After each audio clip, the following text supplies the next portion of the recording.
Roslin एक खूबसूरत और मेहनती फेरी थी। उसका काम था कि हर सुबह एन्चांटिया में मौसम का बैलेंस बनाए, न ज्यादा बारिश न ज्यादा धूप। क्वीन ने रोजलिन को ये जिम्मेदारी तब दी थी जब उसने पहली दफा अपनी जादुई छाड़ी से डबल रेनबो बनाया था। तब से सब फेरीज उसकी तारीफ करती थीं, लेकिन कुछ दिनों से रोजलिन अंदर से उदास थी। उसकी अच्छी दोस्त दूसरे जंगल चली गई थी और रोजलिन का दिल अकेला हो गया था। एक दिन जब उसका मूड बहुत हैवी था, उसने जादुई छाड़ी से बगैर सोचे समझे मौसम का जादू चला दिया। धूप, बारिश, बिजली और हवा, सब कुछ एक साथ होने लगा। पूरा एन्चांटिया हिल गया। फूल मुरझा गए, परिंदे खामोश हो गए और बच्चे रोने लगे। हर तरफ तबाही मच गई। रोजलिन घबरा गई। मुझसे ये क्या हो गया? उसने रो कर कहा। मैंने सब बिगाड़ दिया। वो क्वीन के पास जाने की हिम्मत न कर सकी। उलझन में वो उदास सी विस्परिंग केव्स चली गई, जहाँ एक पुरानी फेरी एल्डा रहती थी। एल्डा समझदार और पुरसुकून फेरी थी। जब रोजलिन ने सब कुछ बताया तो एल्डा ने मुस्कुराते हुए कहा, बेटा, तुमने गलती की है, लेकिन गलती से सीखना भी एक जादू होता है। रोजलिन ने पूछा, मैं सब कुछ ठीक कैसे करूं? एल्डा ने कहा, तुम अकेली ये काम नहीं कर सकती। तुम्हें उन सब फेरीज की मदद लेनी होगी जो नेचर के अलग अलग हिस्सों को संभालती हैं। सबसे पहले रोजलिन गई बिजली फेरी के पास। वो बादलों के अंदर रहती थी और उसका मिजाज हमेशा तेज रहता था। मैं सिर्फ तब मदद करूंगी जब तुमने अपनी गलती से कुछ सीखा हो, बिजली फेरी ने कहा। रोजलिन ने झुक कर कहा, मुझसे गलती हुई है, लेकिन मैं दिल से सब कुछ ठीक करना चाहती हूँ। बिजली फेरी ने अपने जादू से आसमान से एक्स्ट्रा बिजली हटा दी। गरज कम हो गई। इसके बाद रोजलिन चली गई हवा फेरी के पास, जो हमेशा घूमती रहती थी और सब कुछ उड़ा देती थी। हवा फेरी बोली, मैं तभी मदद करूंगी जब तुम खुद को माफ करोगी। स्ट्रेस में हर किसी से गलती होती है। रोजलिन ने गहरा सांस लेकर कहा, मैं खुद को माफ करती हूँ और सबके लिए खुशी वापस लाना चाहती हूँ। तब हवा फेरी ने ठंडी और हल्की हवा फिर से चालू की। रोजलिन फिर गई धूप फेरी के पास। वो चमकदार रोशनी में रहती थी और हमेशा मुस्कुराती थी। धूप फेरी बोली, तुम्हारा जादू कमजोर नहीं, सिर्फ भटका हुआ था। चलो, मैं धूप को दोबारा नर्म और रोशन बनाती हूँ। उसने चमकती रोशनी से आसमान को रोशन कर दिया। आखिर में रोजलिन गई बारिश फेरी के पास, जिसका दिल सबसे नर्म था। वो पेड़ों और फूलों से बात करती थी। बारिश फेरी ने कहा, फूल तभी खुलते हैं जब प्यार से बूंदें गिरती हैं। चलो, मैं नर्म सी बारिश वापस लाती हूँ। उसने अपनी छोटी सी पानी की बोतल से नर्म ठंडक वाली बारिश फिर से चालू की। रोजलिन ने सब फेरीज का शुक्रिया अदा किया। फिर सबने मिलकर एक जादुई दायरा बनाया। रोजलिन ने अपनी जादुई छड़ी उठाई और एक नया जादू बोला। आसमान फिर से साफ हो गया। फूल खिल गए, परिंदे गाने लगे, बच्चे हंसने लगे। क्वीन एन्चांटिया भी वापस आई। उसने रोजलिन से कहा, मैं जानती थी कि तुम सब कुछ संभाल लोगी, क्योंकि तुम्हारे दिल में पछतावा भी है और प्यार भी। रोजलिन ने कहा, अब मुझे समझ आ गया। नेचर का जादू सिर्फ तभी काम करता है जब हम अपने दिल को भी ठीक रखें। एल्डा ने मुस्कुराकर दूर से देखा और सोचा, अब ये लड़की सिर्फ फेरी नहीं, एक हीलर बन चुकी है। तब से रोजलिन हर सुबह अपनी जादुई छड़ी उठाने से पहले एक गहरा सांस लेती है और सब फेरीज मिलकर एन्चांटिया को फिर से एक प्यारा जादुई जगह बनाए रखती हैं। सुबह की पहली किरणें पड़ते ही शहजादी सारा का महल जगमगाने लगता। उसका महल ख्वाब जैसा था। हर कमरा शाही शान से भरा हुआ था। ये महल शहजादी सारा का था। सारा अपनी जिंदगी नहायत शान व शौकत से गुजार रही थी।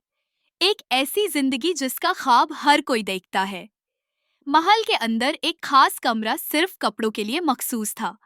रंग बरंगे धागों से सजी हुई पोशाकें और शीशे की अलमारियों में तरतीब से रखे गए जूते, जिनमें हर लिबास के लिए अलग मैच होते।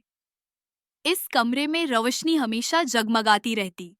एक दूसरा कमरा उसके मेकअप के लिए था, जहां कीमती खुशबुओं से बहरे शीशे, सुनहरे लिपस्टिक्स, चमकदार आंखों के शाइनर्स और हर रोज पहनने के लिए ताजों की लंबी कतार उसका इंतजार करती थी। उसका नाश्ता बादाम के दूध, शहद में भीगी रोटियों और सुनहरे प्यालों में रखे हुए पहलों पर मुश्तमिल होता। उसका गुस्ल पुहलों के पानी से किया जाता और उसके जिस्म पर रोज पेटल्स निछावर किए जाते। मगर सारा अक्सर अपने खूबसूरत कमरे के सिंगे मरमर के फर्श पर चुपचाप बैठकर आसमान को तकती रहती। क्या खुशी सिर्फ इन चीजों में है? वो खुद से अक्सर पूछती। लेकिन इन सब के बावजूद सारा की आंखों में एक अजीब उदासी थी। वो अक्सर अपनी सोने की बालकनी से दौड़ दौड़ जंगलों को देखा करती, जैसे वहां कोई उसे आवाज दे रहा हो। मुल्का माँ हर रोज सारा को शाही आदाब सिखाती थी। तख्त पर बैठने का तरीका, मेहमानों से बातचीत का अंदाज और दरबार के उसूल। मगर सारा के दिल में कुछ और ही ख्वाहिश थी। वो चाहती थी कि उसकी माँ उसे गले लगाए, जैसे आम माएं अपनी बेटियों को लगाती हैं। उसूलों के पीछे छुपा हुआ वो प्यार सारा को कहीं नहीं मिलता था। जब सब सो जाते, वो चुपचाप अपना चमकदार लिबास उतारकर सादा नाइट सूट पहन लेती। आईने के सामने खड़ी होकर आहिस्ता आहिस्ता नाचती, सिर्फ अपने लिए। एक रात वो अपनी खिड़की से बाहर देख रही थी। चांदनी में जुगनू नाच रहे थे और सारा का दिल भर आया। उसी रात सारा ने सादा कपड़े पहने, अपने सुनहरे बाल छुपाए और महल के खुफिया दरवाजे से बाहर निकल गए। बाहर की दुनिया एक जादू जैसी लगी। बाजार की रौनकें, बच्चों की हंसी और एक बूढ़ी औरत की कहानियां। पहली बार सारा ने महसूस किया कि वो जी रही है। उसने चाय पी, बच्चों के साथ खेला और सितारों के नीचे सोई। जब सारा वापस लौटी, मलिकी माँ का चेहरा गुस्से से कांप रहा था। उन्होंने कहा, तुमने शाही कानून तोड़ा है, कैद खाने में जाओ। कैद खाने की सर्द पथरीली दीवारें सारा को घूर रही थी। तभी चांदनी दीवार पर पड़ी और कुछ चमकने लगा। चांदी के फूल एक एक करके उभरने लगे। फिर अचानक दीवार में एक जादुई दरवाजा खुल गया। सारा के कदम खुद ब खुद उस रोशनी की तरफ बढ़ने लगे। जैसे ही वो अंदर गई, उसके कदमों तले जिंदा फूल खिलने लगे। हवा में सितारों जैसे जर्रे तैर रहे थे। मगर जैसे जैसे वो आगे बढ़ी, मनाजिर बदल गए। दरख्त मुरझा गए, फूल झड़ गए। सारा एक नए जादुई दुनिया में पहुंच चुकी थी, जहां दरख्त चांदी के थे, नदियों में शहद था और हवा में तितलियां उड़ रही थीं। लेकिन वहां की सब परियां उदास थीं, उनके पर बेरंग हो चुके थे। एक जख्मी परी ने बताया, काली परी ने हमारा जादू चुरा लिया है। वो नफरत की ताकत से हमारी रोशनी छीन रही है। सारा ने फैसला किया कि वो परियों की मदद करेगी। वो अंधेरे किले की तरफ निकली। रास्ते में हवा जहरीली थी, जमीन पर कांटे थे। आखिरकार वो पहुंची। काली परी एक तारीक तख्त पर बैठी थी। उसके चेहरे पर नफरत के सालों के निशान थे। उसके हाथ में एक जादुई कुफल था, जिसमें परियों की ताकत कैद थी। काली परी बोली, मोहब्बत कमजोरी है। मैंने सब कुछ नफरत से हासिल किया। सारा ने नरमी से कहा, तुम्हारे दिल में भी कभी मोहब्बत थी, मैं उसे वापस लाऊंगी। सारा ने एक लम्हे को आंखें बंद की, लेकिन फिर वो आगे बढ़ी और उसे गले लगा लिया। अचानक आसमान ठहर गया। अंधेरी परी की आंखों से आंसू निकले। तुम्हें मुझसे नफरत नहीं, सारा ने कहा। तुम अकेली नहीं हो, तुम भी परी हो, तुम भी रोशनी का हिस्सा हो। उसी लम्हे आसमान से रोशनी की बारिश होने लगी। सब परियों के पर जगमगा उठे, खुशियों की लहर दौड़ गए। काली परी बदल चुकी थी। वो सारा के कदमों में बैठ गई। शहजादी, तुमने मेरी जिंदगी बदल दी। सारा ने मुस्करा कर कहा, नहीं, तुमने खुद को बदला है। मैंने सिर्फ तुम्हें याद दिलाया कि तुम कौन हो। तुम्हें सजा नहीं, सिर्फ मोहब्बत की जरूरत थी। सारा ने कहा, अब मुझे वापस जाना है। मेरी दुनिया मेरा इंतजार कर रही है। परियों ने एक शफाफ शीशे का रास्ता बनाया, जो एक जगमगाते महल की तरफ जाता था। महल के दरवाजे खुले तो सब परियां सारा के साथ थी। उन्होंने मलका के सामने झुककर कि ये शहजादी सिर्फ आपकी वारिस नहीं, बल्कि हमारी दुनिया की रोशनी भी बन गई है।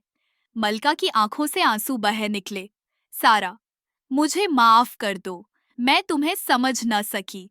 मलका माँ, जिनकी आंखों में आंसू थे, पहली बार अपनी बेटी को गले लगाया। उस ताजपूशी पर दोनों दुनिया के लोग मौजूद थे, इंसान और परियां। फूलों की बारिश हो रही थी और हर तरफ गीत गूंज रहे थे।